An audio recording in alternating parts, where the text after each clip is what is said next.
I never imagined that my simple act of washing dishes would lead to a life-changing adoption. I will never forget the day everything fell apart.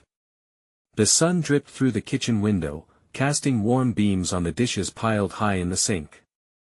The sound of water splashing was strangely comforting, yet my heart raced with a tension I couldn't shake. I was lost in thought, scrubbing away at a stubborn pot, when I felt it. A chill ran down my spine. It was just an ordinary Saturday. My mother, frail and soft, sat at the kitchen table, lost in the pages of a worn-out novel. My father had left us long ago, leaving a void larger than any of us could fill. The silence in our little home was deafening. Each heartbeat echoed like a whip crack across the empty walls. I tried to forget the weight of our situation, to silence the fears looming over us. But then, something caught my eye. A strange shimmer flickered just beneath the surface of the soapy water. It glistened, almost inviting. I leaned in closer, my heart pounding louder. My hands trembled as I lifted a delicate, chipped porcelain dish. It was beautiful, painted with quirky flowers, colors bursting like a rainbow. Yet, there was more. In the center, in fading letters, were the initials EL. Was it a family heirloom? Or something lost? My mind raced with questions. That S, when I heard it, a soft whimper, barely audible above the clanging of plates. My breath hitched. I turned toward my mother, her face pale, lips trembling. "Did you hear that?" I asked, uncertainty creeping in. She looked up, startled, the novel slipping from her fingers, forgotten. In that moment, the kitchen transformed. Shadows danced along the walls, bathing us both in an eerie embrace. The air felt electric, the silence charged with possibilities. I felt a tug in my gut, an urge to uncover the truth.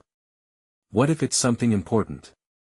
I whispered, even though my heart warned me of hidden dangers. That I distinctively remember searching the room, heart racing, every corner scrutinized. The whimper came again, this time louder. It was as if the very walls held a secret. I dropped the dish and rushed towards the sound, propelled by a mix of fear and curiosity. My pulse quickened. We had lived through so much already. How could we face yet another mystery? That S, when I found it, a cardboard box tucked beneath the table. It seemed out of place, hidden in shadows, covered in dust, as if it had been waiting for us. My trembling fingers felt the rough edges, afraid yet mesmerized. Was it fate? Suddenly, my mother gasped, her eyes wide with disbelief.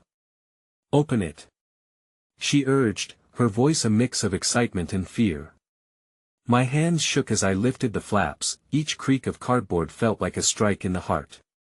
Inside was a tangle of letters and photographs, yellowed with time. But then, a tiny hand clutched around a fragile bracelet, adorned with beads, each one holding a story of its own. The name Ella whispered within the wild thicket of unfiled memories. That my heart raced. Who was Ella? Why was this box here? It was no ordinary find, it felt like destiny calling. Then the air shifted. The world around us hazed, and for a moment, it was as if time had stopped.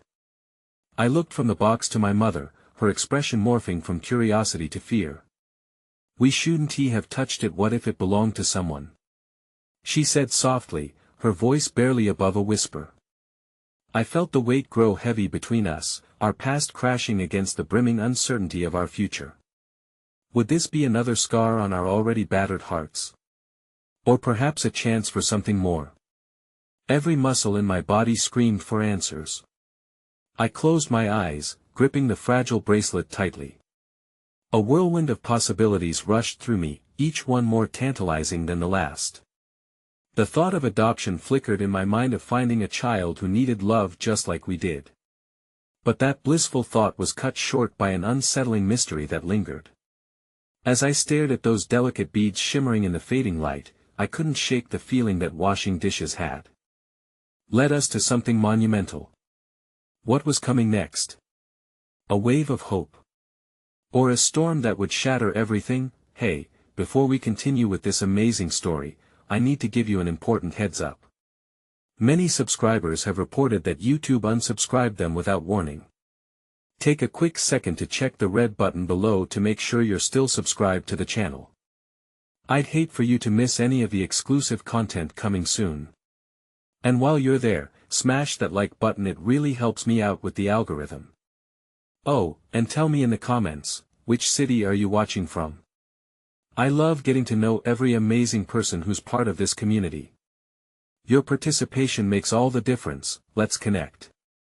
The scent of washed dishes still lingered in the air, mingling with the heaviness of uncertainty that enveloped us.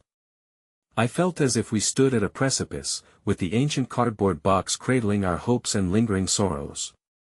My fingers trembled around the fragile bracelet, the beads cool against my skin, and I recognized that this was not merely a find, it was a catalyst, propelling us into a realm of questions we had both long avoided. The look in my mother's eyes haunted me. I saw fear intertwined with longing. It was a mirror of my own emotions. Ella, I murmured, the name of a girl I had never known, yet somehow felt a connection to.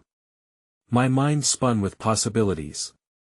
Why did this box hold weight?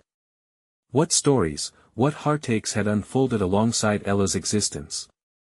Maybe we should just put it all back, my mother suggested, her voice breaking the suffocating silence. The fear in her tone echoed louder than the whimper that had compelled me to look deeper under the table. I could see the conflict etched across her face, her reluctance pulling at my resolve. No, I replied, my voice firmer than I intended. What if there is something we need to know? What if? I hesitated, unsure of how to voice the flicker of hope igniting within me. What if it connects us to something extraordinary? She sighed, the fatigue of our shared burden etched in the lines on her forehead. What if it breaks us apart even more? The fear in her words struck like a bitter chill, stifling the warmth of my earlier determination. Just then, the weight of reality settled back into the room alongside us. My gaze fell back to the box, to the treasure that might hold pieces of our shattered lives. We can't ignore it, I whispered, more to myself than to her. We've already lost so much. I unfolded the first letter, its edges crisp yet tinged with yellow from time lost. As the ink unfolded, it began to paint a picture of a life full of love and longing, a tale of a mother desperately seeking a home for her daughter, a quiet plea woven into the words. Each line, every ounce of vulnerability echoed the very fears I harbored now.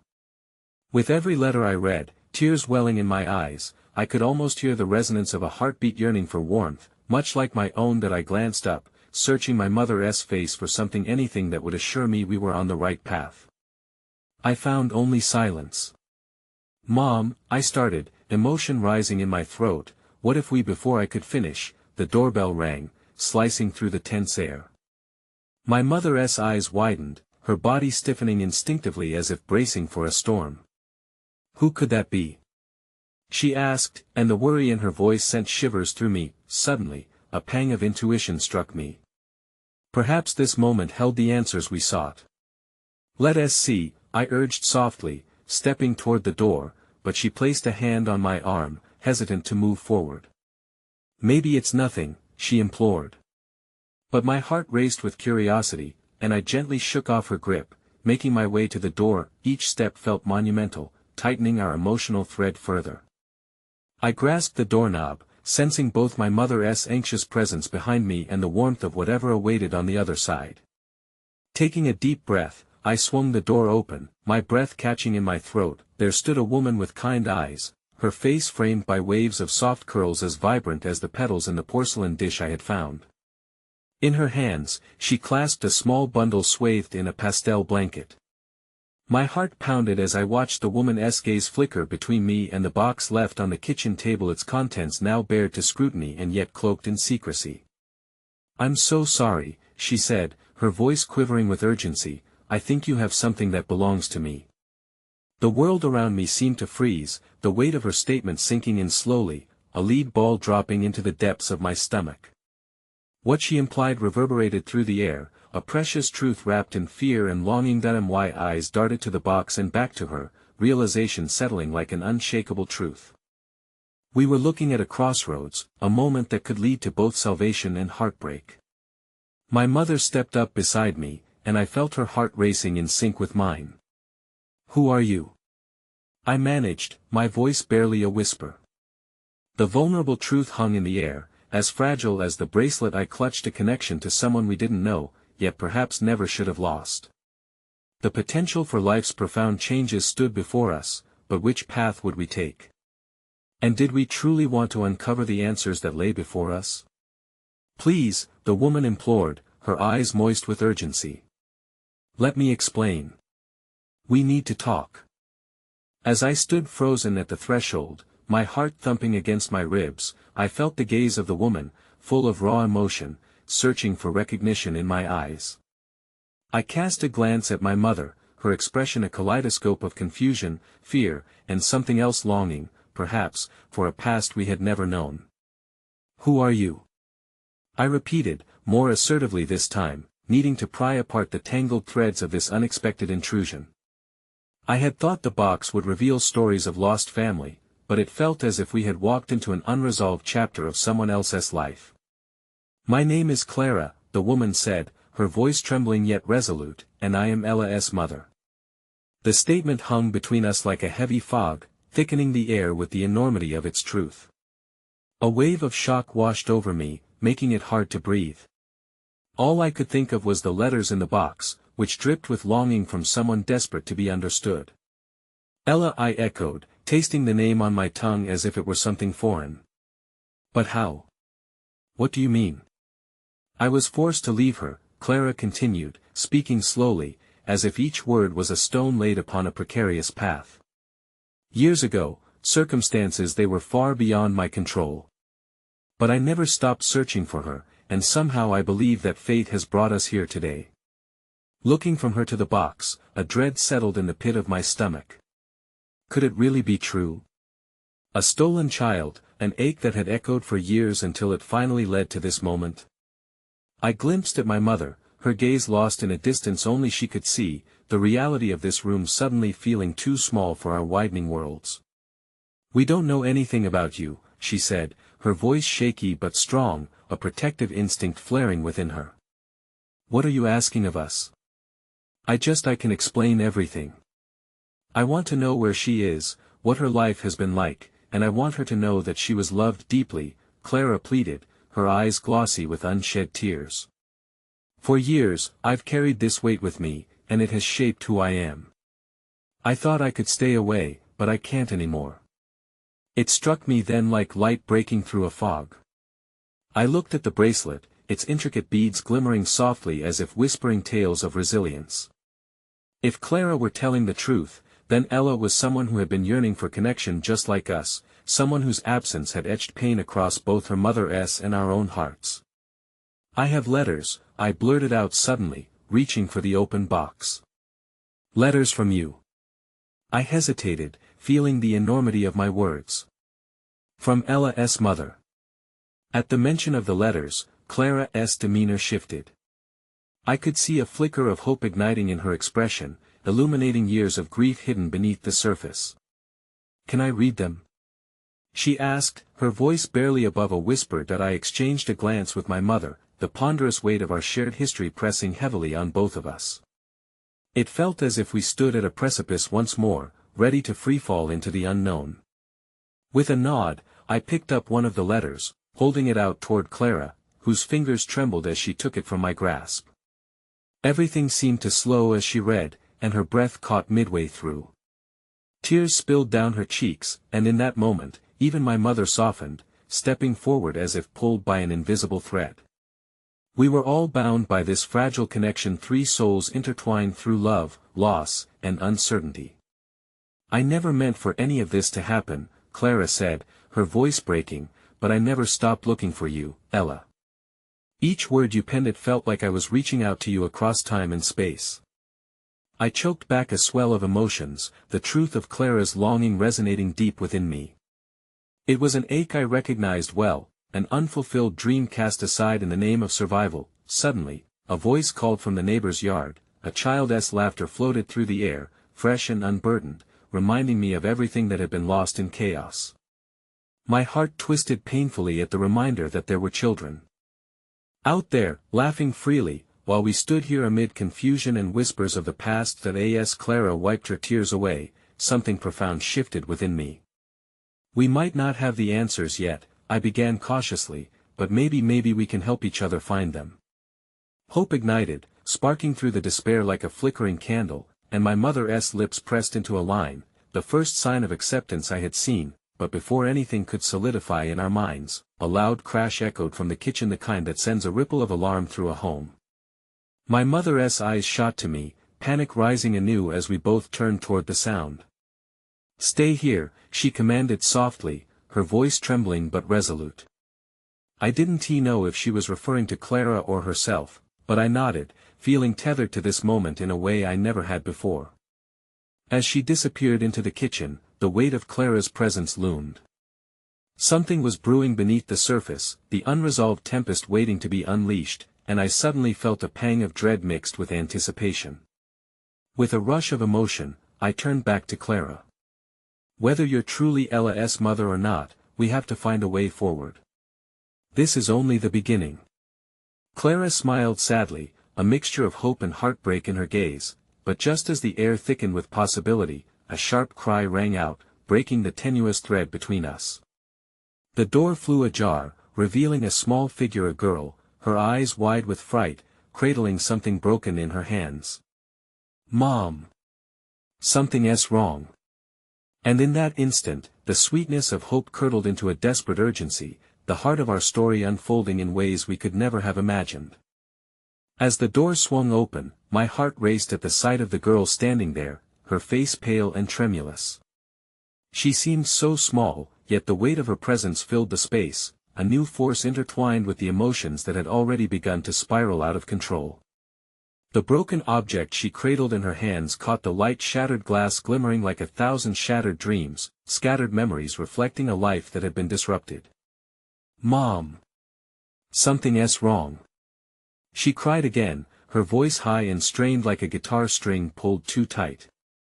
The sound pulled at the essence of my reality, sending ribbons of anxiety spiraling through the room. "Ella?" Clara's voice cracked as she stepped forward, instinctive and protective. My mind reeled, brimming with questions that threatened to burst forth, but I stilled them. What did this girl's arrival mean? Did Clara truly belong to her? I felt like an outsider, lurking in the edges of a family reunion I couldn't quite comprehend. "Ella!" Clara reached out, her voice choking on disbelief and a mother's urgent need to cling to her child. The girl looked up, her wide eyes swimming with a cocktail of fear and confusion, recognizing her mother for the first time in what seemed like a millennium. "I broke it," Ella sobbed, holding out her hands as if to shield the jagged remnants of whatever she had found. "I thought it was the vase from the cupboard, but I didn't mean to. I swear."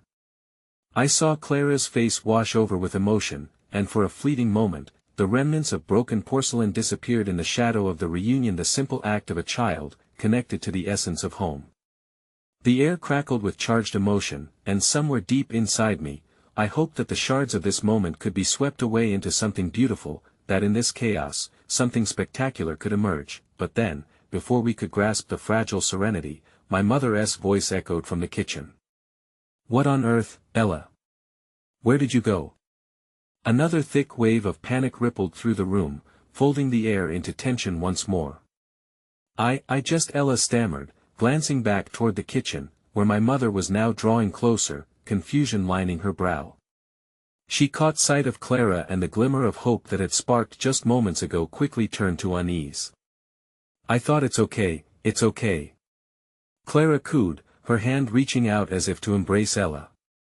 Yet, the little girl flinched, shrinking into herself like a petal pulled too tightly by a storm. "Breathe, sweetheart. Just breathe." Seeing the gulf of conflict widen, the protective instinct within me surged. "Ella, you don't have to be scared," I stepped forward, addressing her directly. "We're all here, and we're going to figure this out together." Ella's gaze darted to me, then to Clara. "Who is she?" she asked, her voice trembling, still too fragile, too fearful, swirling with questions that ignited her vulnerability. I saw the flicker of doubt in her eyes, a need for reassurance that seemed almost inherited from both her mother and my own. This is Ella," Clara whispered, her voice suffused with an incredulous sense of wonder, "My daughter. I've missed you every single day." "I don't know you," Ella's voice dropped, hardening like a fragile fortress. "You left." Clara recoiled slightly, like she had been struck. The weight of her regret filled the space, a silence settling around us that felt heavier than the broken pieces scattered on the floor. The words hung thick in the air, and I could see Clara's heart fracturing anew, her grief bubbling to the surface.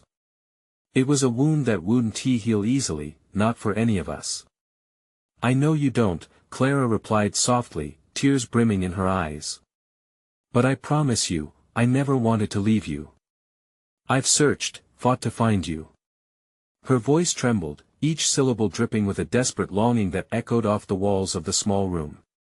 My mother finally slipped into view, the doorway casting a rigid frame around her figure. The instant she saw Clara, shock registered starkly on her face, intertwining seamlessly with her instinctive protectiveness. "What is happening?" she asked, her voice tight, urgency threading through her words. "Mom, it's," I hesitated, searching for clarity in the chaos. "It's Ella's mother." Ella shrank further back, panic swirling in the depths of her bright eyes. "I don't want to go with her," she exclaimed, voice rising, trembling with teenage uncertainty. "I don't even know her." The plea tore at my heart. How could we bridge the gap between a broken past and the possibility of healing? My mind raced as Clara stepped closer. The fracture between mother and child loomed large, threatening to consume them both. In the midst of the chaos, a sliver of recognition flickered in my mind a moment, a plan blooming just beneath the surface. "What if," I began, my voice steadying, "what if we sit down together? Talk, share, find out who we all are." The suggestion hung in the air, a fragile thread woven between old wounds and new beginnings.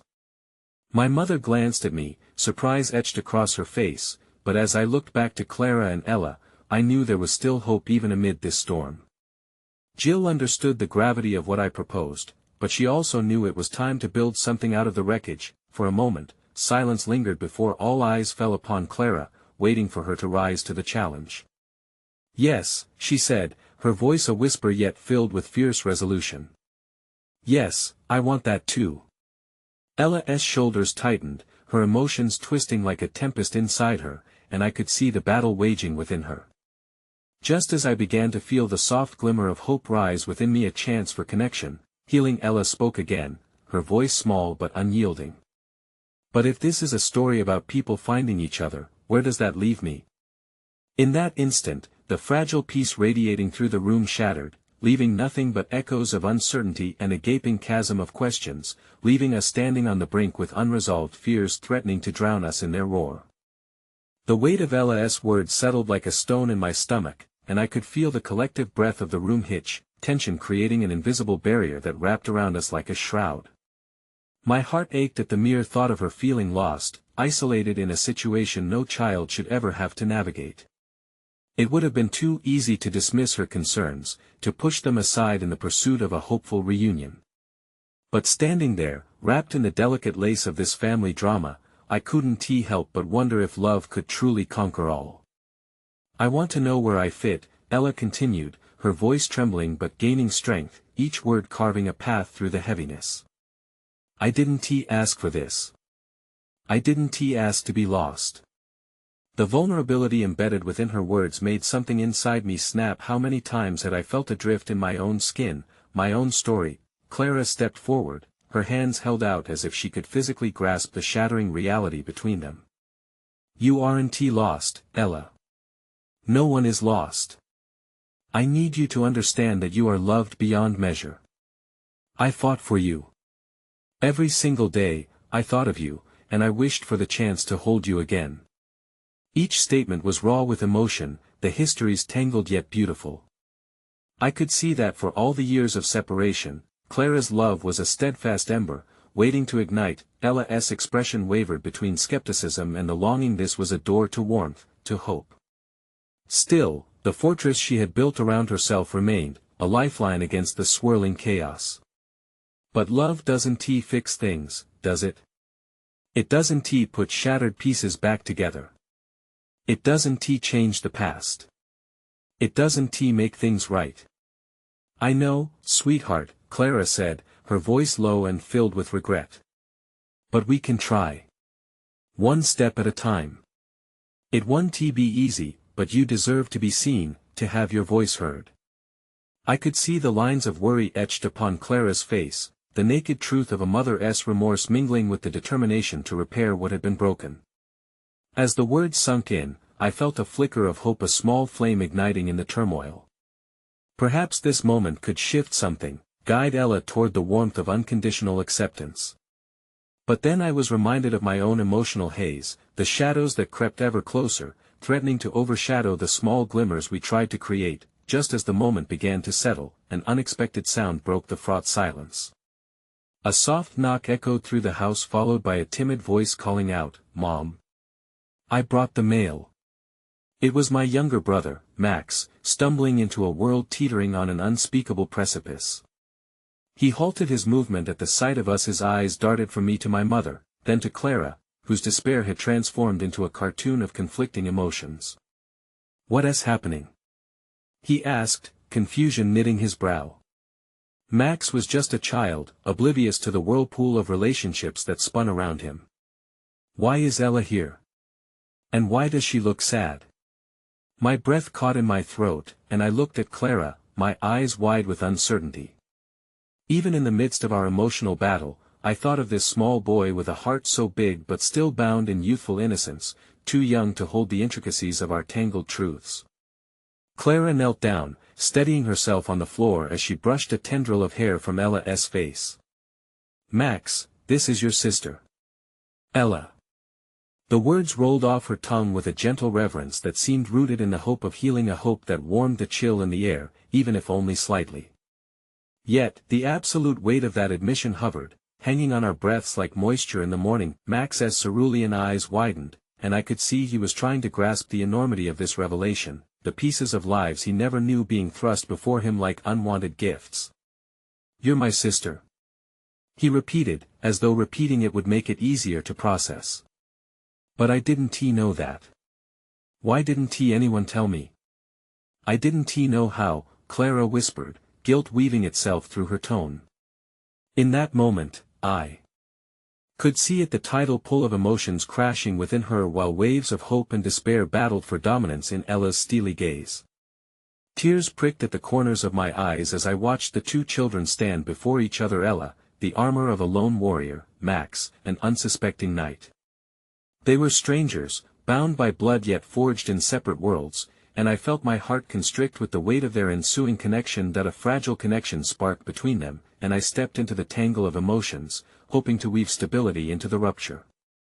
"Ella, we can't change the past, and we can't erase the hurt, but what if we start by being a family? Together, here, right now." Ella's gaze flickered, torn between the shelter of her protective walls and the soft desire for belonging. "A family?" she murmured, disbelief hanging in the air thick like honey, tempting yet sticky with the potential for hurt. Before I could process the gravity of the moment, as if time had chosen that very second to reveal its full weight, my phone buzzed insistently in my pocket. I retrieved it, feeling the urgent flutter of anxiety as I glanced at the screen. The name illuminated in bright font sent my heart plummeting, a name I had almost convinced myself was a phantom of my past, someone I had tried to forget, an alibi for all the choices I hadn't made. With trembling fingers, I answered, the air crackling with unasked questions and ghosts I thought had long ceased to haunt me. "Hello." The voice that emerged was chilling, echoing with the shadow of familiarity I hadn't embraced in ages. "We need to talk. It's about Ella." Every heartbeat thundered in my ears. Something inside me was triggered, awakening a storm that churned with uncertainty and dark echoes from my past.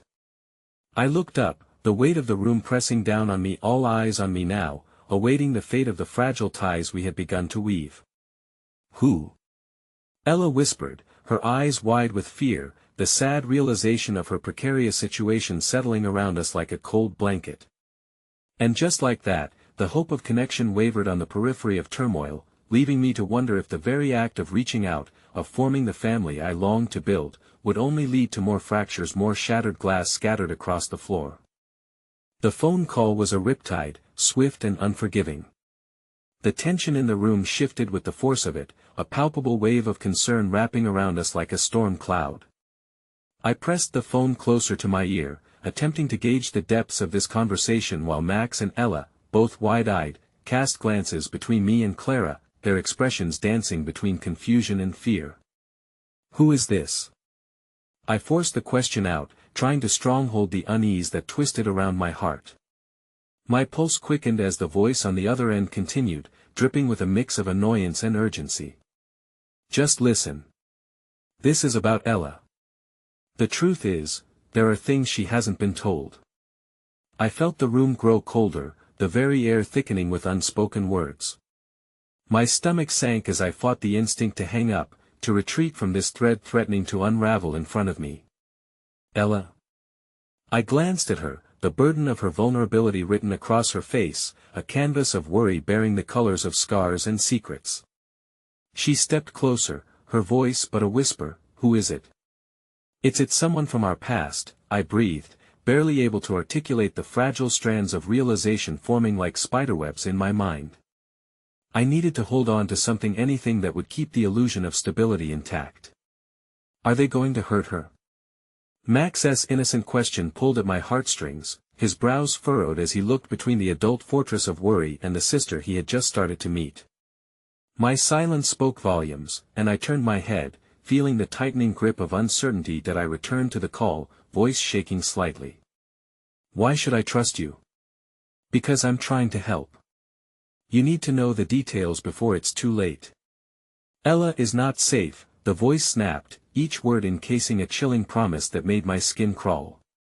I could almost hear the clock ticking down, the moments shuffling by like thieves, snatching away an opportunity to shield her from whatever darkness loomed ahead. "What do you mean she's not safe?" Clara blurted, her tone snapping with maternal instinct. "What do you know?" There was a brief silence, heavy with the weight of unspoken truths. "There are people looking for her. People who won't stop until they find her." "You have to." My hand trembled, and I quickly cut the call, heart racing, thoughts swirling like leaves caught in a tempest. The piercing silence that followed felt like an interrogation, each gaze settling upon me with a precarity that made it hard to breathe. "Who were you talking to?" Ella's voice cracked, a tiny tremor of fear spilling over that broke the weak tether of hope we had begun to weave. "I don't know, but they claim to know something about your past." I struggled to compose myself, to reassure her when inside I could feel the ground shifting beneath us. "Is this a joke?" Ella's voice slid into that familiar cadence of skepticism laced with hurt. "You're all lying to me." "Ella, no, please listen." I reached toward her, wanting to bridge the distance not just physically but emotionally, yet felt her withdraw, a chasm widening. The very walls she'd built were rising again, fortified by the uncertainty that threatened to engulf her. Tears threatened to spill as she turned, searching Clara's eyes for reassurance, and yet I could see her heart cracking again. "What else is there? Just tell me. How am I supposed to feel safe when everything keeps changing?" Clara stepped up, determination rising from wellsprings of hope and love. "Ella, I swear to you, we will protect you. Whatever this is, we will face it together. You are not alone in this anymore." But the strength in those words felt fragile amidst the brewing storm. I could see doubt wrestle with expectant hope on Ella's face, a battlefield of emotions. Then something soft broke through the haze, a gentle tug on the back of my shirt. Max had wandered up to my side, his small hand gripping tightly, a synchronized shield for his sister. "I'll protect you," he declared with utter faith, unsullied by the weight of fear, standing tall despite the enormity of the conflict unfolding around us. It was a moment steeped in bittersweet warmth, the innocence of childhood clashing against the complexities of grown-up fears. "We're family, right?" He nodded earnestly, and though his words were simple, they crackled with a conviction that resonated somewhere deep within us all. Ella's expression softened as she looked down at her brother, the gentle courage of a child igniting a flicker of hope. But as quickly as the warmth passed through us, it was cloaked in shadows once more. Just then, the doorbell rang, slicing through the tension like a knife. A wave of apprehension washed over us as Clara moved cautiously. Who could that be? The question trembled into the air, raw and unanswered, that I exchanged worried glances with Ella, catching the flash of uncertainty. She stepped back, anxiety blooming anew. I don't want to see anyone else right now. Max's hand slipped from mine as he skipped toward the door, the innocence of youth taking the reins once again. I'll get it, he declared, not yet understanding the heaviness that was woven into the fabric of our reality. No, I yelled, the impulse spilling forth before I could collect my thoughts. Yet, as the words left my mouth, I felt the weight of inevitability. The door swung wide, revealing a tall figure silhouetted against the fading evening light, and with it came the deep-rooted tremors of a familiar past, one I thought had been buried deep enough. Mason, I whispered under my breath, the single name curling into the air, laced with dismay and dread. As his piercing gaze landed on Ella, I felt the echo of an old wound reopen within me, the fresh pain mingling with an ache I had thought time would heal. What did he want? Why had he come now, when the fragile threads of our family were still finding their way to each other? Ella, he spoke, his voice both a thread of familiarity and a harbinger of chaos. And just like that, the hope we had begun to nurture shattered once more, the darkness swirling, imminent, leaving me to wonder if we would ever stitch together the broken shards still scattered across our hearts. The air felt heavy as I took a step toward Mason, an instinctive block forming in my throat. Clara instinctively moved in front of Ella, a lioness protecting her cub, the fierce love evident in every taut muscle of her body. Max stood behind us, wide-eyed, oblivious to the gravity that spiraled around in that moment, a sphere of uncertainty that threatened to consume us whole. Mason, I said again, my voice trembling, straining against the past that clung to him like a cloak. What are you doing here? His presence seemed to blot out the light filtering through the doorway, his familiar aura exuding an unsettling blend of nostalgia and dread. I had to come. Ella, there are things you need to know. The tension intensified. How do you know her? Clara demanded, eyeing him with a mix of suspicion and protectiveness. I can explain, he replied, raising his hands in a placating gesture, but all I felt was the dark tendrils of my heartache tightening around me. Ella's small frame trembled as the gravity of his presence seemed to pull her closer into a world of confusion. What do you mean? What do I need to know? Mason, you're not welcome here, I spat out, my anger flaring. But inside, my fear for Ella battled with long-buried feelings, memories grasping at me, our shared history haunted by secrets that time had not dulled. I know, he said softly, fixing his gaze on Ella, who stood rooted, a delicate flower caught in the storm. But this isn't about me. It's about you. About your past, about the family you don't remember. What are you talking about?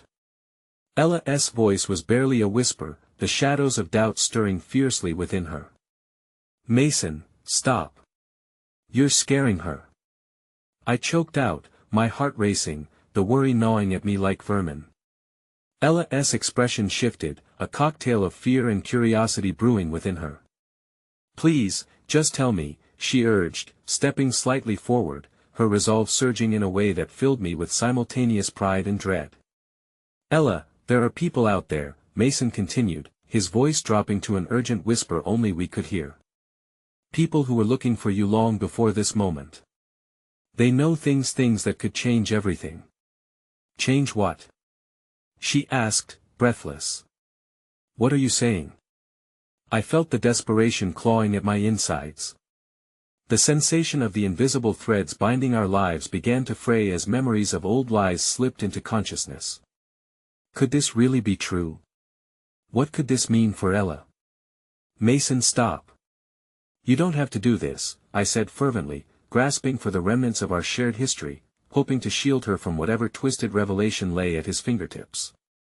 You don't have the right. But he pressed on, his eyes earnest. She has the right to know, and so do you. It's crucial to her safety. The truth of her past isn't some malady, it's a beacon that could shield her. A cold shiver coursed through me at the implication of his words. I could feel a protective instinct battling within me, an impulse to slam the door and retreat into the safety of innocence we had constructed in the absence of the past. Before I could gather my thoughts, Ella spoke, her words draping themselves over us like a fragile veil. "What are you saying? What's out there, Mason?" That question hung in the air, expansive and threatening, filled with the weight of choices made long before her. Max tugged at my pant leg, his innocent eyes searching for answers from his big sister and me under that cloak of uncertainty.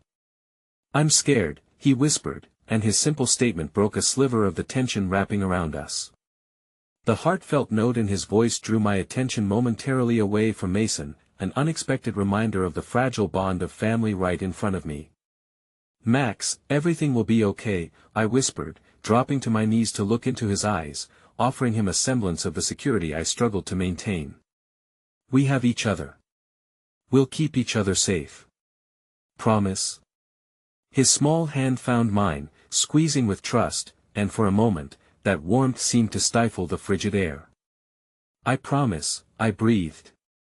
Though the weight of uncertainty hung heavily in the background, an ever-present reminder of vulnerabilities lurking just beyond our fragile sanctuary. Mason's voice sliced through the fragile peace. "You might not have a choice anymore. They're not just going to let this go." Something dark settled within me as I looked at him, knowing he was right. Shadows dashed across the walls of my mind, memories mixing with fear for Ella. What if this truth he was bringing pierced through the veil of innocence we had crafted? Then came a sound that ratcheted the urgency within me, a faint rustling, an unfolding of footsteps somewhere outside the door, stirring a sense of dread that gnawed at the edges of my resolve. "What was that?" Clara whispered, her eyes darting toward the hallway. And just as realization began to settle in, the door creaked further open, shoving the fragile stability of our world toward the brink of chaos. It loomed as if the darkness had taken on a physical form, ready to spill inside. Before I could move, a figure emerged in the doorway, shadowed by the dim light, and I felt my heart drop into my stomach, recognizing that we were no longer just grappling with the revelations of the past. Our present was about to collide with forces we could hardly comprehend. "Sorry to crash the party," the new arrival said, a smirk curling on their lips, but the danger in their eyes sent the room into a spiral of fear and uncertainty. My breath caught as I realized that this encounter was only the beginning, the emotional cliff we teetered on spreading out in a labyrinthine path ahead of us, a journey fraught with danger, revelations, and the possibility of losing everything once more. The palpable tension in the room thickened as the figures stepped into the dim light, revealing themselves in shadow and dread. My heart raced, and I instinctively moved to shield Max, who clung to my side, oblivious to the dangers that rippled through the air. "Who are you?" Clara demanded, her stance unwavering, protective instincts flaring as she placed herself defensively in front of Ella. "Just a friend," the stranger replied, their voice smooth but edged with an ominous undertone. "Or perhaps a messenger. That depends on how you want to see it." I felt my stomach churn as a rush of instinct screamed at me to get us out of there.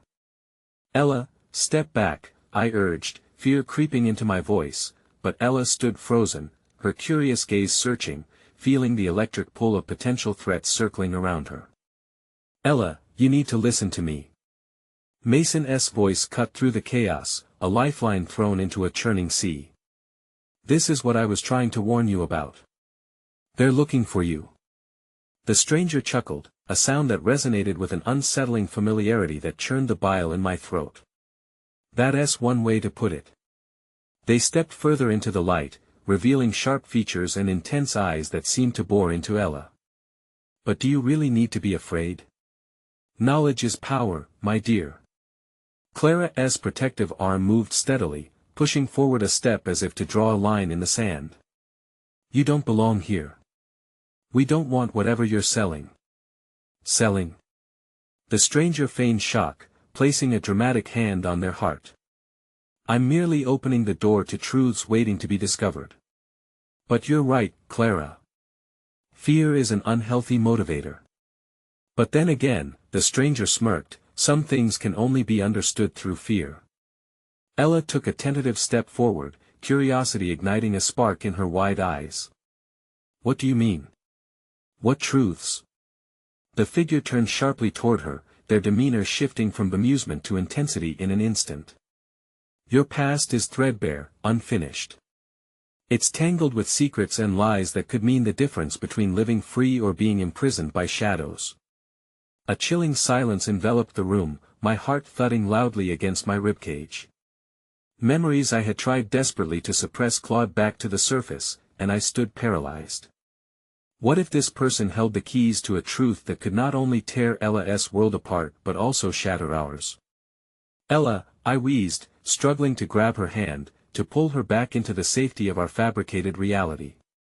You don't have to listen to this. We can walk away. No. Her voice was a whisper, but it held an unyielding quality, as if she dared to step forward into the darkness voluntarily. You said I'm allowed to know. What if knowing could finally free me? There's a difference between freedom and ignorance, the stranger interjected, their eyes narrowing with intense satisfaction. You are valuable in ways you cannot even begin to imagine. And that value comes with a cost. A chill wrapped around my spine as I processed their words, the implications of both their threat and promise hanging in the air like a storm cloud ready to burst. It felt as if the shadows in our life were thickening, weaving a web around us, every thread heavy with stakes already set in motion beyond our control. Ella, I pleaded. Whatever they're offering, it's not worth it. Mason stepped closer, his voice low but steady. If they're already searching for you, it's better to face them now with knowledge than to be entrenched in fear for the rest of your life. The stranger stepped forward again, casting a shadow over Ella's cautious frame. It's a choice between life lived in safety and a life worth living. And it seems your family is unwittingly tied to this tangled web, pushing you into the path of fate. What do you mean? How are we tied to any of this? My heart felt like it was splitting, dread and anger merging within me. But before the stranger could respond, an unexpected sound interrupted our standoff. The shrill ringing of my phone shattered the tension, creating a sudden clarity amidst the chaos. I fumbled for it, adrenaline coursing through me as I glanced down at the screen. The caller ID sent a rush of cold dread through my veins. Blocked number. Who is it? Clara asked, her voice low and filled with apprehension, drawing closer as if she could somehow decipher the danger lurking in this unknown call. I don't know, I responded, eyes darting between the stranger and my phone, feeling the weight of my choices and the invisible threads pulling tighter around us. I can't answer it. Answer it, the stranger urged, their smirk now dangerously encouraging. You might find the truth has a way of breaking free, even when you think you're safe. With the tension reaching an unbearable climax, I swiped to answer the call. And as the moment stretched like an elastic band poised to snap, I pressed the phone to my ear, my breath hitching as I prepared to unravel a new layer of darkness. Is this Ella? A voice demanded on the other end, icy and unyielding, igniting a sense of danger that surged through me. We need to talk about your past. It's time to stop running. The cold grip of fear settled around my heart as I saw Clara's eyes widen, the stranger's confidence growing, and I realized with chilling clarity that this might be the moment we could never come back from. As I stood there, caught on the precipice of revelation, I understood fully that innocence had slipped through our fingers, no longer a choice, but a haunting truth tethering us to a past we'd hoped to escape. What lay ahead was unknown and fearsome, and I feared we may have just crossed the threshold into greater dangers than we ever imagined. The silence after that cold voice hung in the room like a heavy fog, my heart pounding almost loudly enough to drown out the sound of Ella's breathing. I glanced at her, desperation mingled with concern, but she didn't flinch, just stared ahead with an intensity that made it clear she had crossed some unseen line into the unknown, her curiosity piqued by more than just danger. The stranger shifted slightly, allowing a grin to break through the facade of menace. Oh, the plot thickens, they said, relishing the turmoil unfolding before them. All those questions you've kept buried, Ella, the truth is finally clawing its way to the surface. Are you ready to face it? Get away from her. Clara shouted, stepping forward. Her stance was fierce, trying to shield the remnants of innocence still surrounding Ella like a protective bubble. This is bigger than any of us, Clara, Mason murmured, his eyes darting between us, weighing the risks against the need for revelation. We can't keep hiding forever. I shook my head, unwilling to relent. Hiding is better than confronting a truth that could destroy everything. The knot in my stomach tightened. I knew the darkness surrounding us wasn't just theirs, it was ours, with secrets buried beneath layers of misunderstandings, choices made with the best intentions that spiraled out of control. The voice on the phone persisted, cold and unyielding. Ella, listen to me. You need to understand your connection to everything that's happening. Running 1T protect you any longer. Ella's eyes glistened, caught between the weight of worry and the pull of knowledge. What are you talking about? What do you know about my life? Her voice quivered, yet it held a startling resolve, a quiet strength that reminded me of the moment she first stepped into our lives, a beacon of hope cloaked in uncertainty. More than you think, the voice replied, laced with an unsettling calm. Your family has ties to a world you've been shielded from, a legacy that refuses to let you go. You can deny it or embrace it, the choice is yours. I don't want any part of that world. Ella cried out, anguish coloring her tone, her hands trembling at her sides. But the stranger leaned closer, revealing themselves as a specter of twisted familiarity. You say that now, but part of you has always known the truth, they whispered, words curling around her like smoke. And it's time for you to decide whether to continue running or to reclaim what is rightfully yours. Before Ella could respond, my phone slipped ominously, its weight suddenly feeling like an anchor pulling me downward. I caught it just in time, but the slip conjured images of our lives spiraling out of control, unmoored from any sense of safety.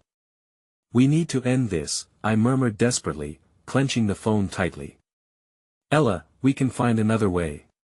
Or, the stranger interjected smoothly, you can finally confront the truth that lies in the shadows. Like it or not, your fates are intertwined. Rejecting it 1T free you. The phone buzzed again, a subtle reminder to stay engaged with the horrors lurking in the dark. We can help you. But you have to trust us, Ella, the voice urged, a chilling blend of sincerity and manipulation. Ella inhaled sharply, tearing her gaze away from the ominous presence. What if I don't trust you? What if I don't want to trust anyone anymore? Then, the voice replied, each word a quiet echo that turned my stomach, you'll remain a prisoner of choices made long before you ever existed. The weight of that revelation hit hard, the air thickening as I imagined the chain that suddenly seemed inescapable, a chain forged by parents who had shielded their child from a reality that might very well define her existence. Clara shot me a look, panic mingling with determination. We need to leave. Now, she whispered, her fear propelling her closer to me, eyes darting to the door as if the act of stepping away might sever the ties that had bound Ella for far too long, but Ella's steeliness cut through the air like glass shattering. No. I deserve to know. This is my life. The battle. Within her burned bright, a desperate fight between the memories of ignorance and the haunting allure of truth. Ella, I said, voice trembling as I reached for her hand, squeezing it tightly. We've built a life around hope and love. Don't let fear take that away from you. But there was a resolve in her that I hadn't anticipated, a flicker of rebellion against the very idea of being withheld from her own destiny. You don't understand. She exclaimed, tears brimming in her eyes. I have to know I can't just run away anymore. It's not fair. The stranger smiled knowingly, their eyes dancing with a twisted sense of victory. Then take the leap, Ella. Trust your instincts. Just then, another buzz resonated through the room, an urgent notification stealing my attention from the unfolding drama. My phone screen lit up, revealing a new message, they're coming for you. Don't let them take you. My heart sank, the very foundations of our reality quaking beneath me. I glanced up to see Clara's face morph from determination to horror, Mason's mouth agape in realization. Ella, however, turned to me, her eyes fierce and resolute, ready to march into a battle whose stakes I feared we were ill-prepared to face. As I held her gaze, an unspoken pact formed between us, filled with hope and terror. I sensed we were all teetering on the brink of a revelation that could break us apart forever. In that instant it was as if time stopped every breath, every heartbeat held its weight, waiting to shatter or to heal, while the shadows around us deepened, threatening to envelop the light of our fragile, beautiful world. The silence stretched thin, wrapping around us like a shroud, and I felt the weight of every heart beating in that chaotic room. As I stared into Ella's defiant eyes, I realized that the choice was no longer just about the truth we had been avoiding, it was about the impending storm that threatened to uproot everything we had fought to build. I searched for words, but they felt as inadequate as a whisper against the raging tide of fears flooding our minds. "Ella, please," I said, my voice trembling. "You don't have to face this alone. Whatever this is, it doesn't define you. You are more than your past." I could feel Clara's warmth beside me, a strength forged in moments filled with both sorrow and fierce love, yet I could see the fracture in her gaze, an ache born from a reality she had never wished to confront, now cascading to the forefront. "You don't get to decide my life for me," Ella shot back, her words laced with a mixture of anger and pain, palpable to everyone present. "It's mine. I'll face it." And in that moment, I understood, the girl standing before me wasn't defined merely by her lineage or the choices of others. She was her own person, wholly and unapologetically. Perhaps embracing the truth was part of forging her own identity. That I felt a fierce swell of pride in my chest, and yet the shadows loomed larger, threatening to consume us all. "But we can do this together," I implored, reaching for her hand, unable to fathom the idea of losing her to whatever darkness was about to descend upon us. "Don't let fear drown out your light." Ella paused, and for one fleeting second, a flicker of uncertainty crossed her face, as if she were still weighing the balance between the known and the unknown, the safety of ignorance and the liberating chaos of truth. But the moment was gone almost as quickly as it had come, replaced by an unyielding resolve. "I'm ready to know. If there's danger, I'll face it. But I need my family, whatever we are now, to stand with me." Her voice rang out clear, resonate in its determination.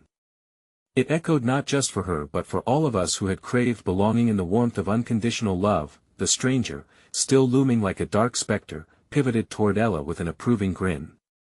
Ah, the dawning realization. Truth can be a powerful ally. But you must understand that with it comes a cost. Are you prepared for the consequences? The question hung like a guillotine, but I could sense a shift in the energy tension bridge between us momentarily thinning, as if we were on the brink of an extraordinary breakthrough. Suddenly, with every ounce of resolve surging through my veins, I stepped forward. "We choose together, not just Ella, not just her past, this will be our journey too." I turned toward the stranger, fighting against the trepidation spooling in my belly. "Whatever you want, whatever you are, this family has faced darkness before, and we will do it again, side by side." Clara held her breath, her eyes glistening with unshed tears, knowing we were nailing our colors to the mast. "Ella, whatever it takes, we stand united. You are not alone in this anymore." Max, who had been observing this stranger with wide, innocent eyes, suddenly piped up. "We can be brave together. Family can do that, right?" His simple proclamation wrapped around my heart, igniting something within that I desperately wanted to believe. Together, we were formidable. With newfound courage, Ella nodded fiercely, a blaze burning brightly within her. "Okay. But I will face whatever it is. I won't back down." "Then let us proceed," the stranger said, their demeanor shifting from playful to ominous, their eyes glinting with a foreboding promise. "But know this, you must be prepared for what might be uncovered. Families can hold secrets more potent than you realize." As the tension built like an impending storm, I facilitated a tight grip around Ella's hand, grounding myself in the heartbeat of connection between us. I whispered, "Whatever they say, remember, you are loved beyond words." The stranger stepped aside, gesturing toward the threshold and into the dim light that lay beyond. "Then enter the labyrinth of history. Discover buried truths. Who knows what you may find there?" Each step felt monumental as we crossed into the unknown, our haunted past threatening to unravel and expose wounds we had yet to fully acknowledge.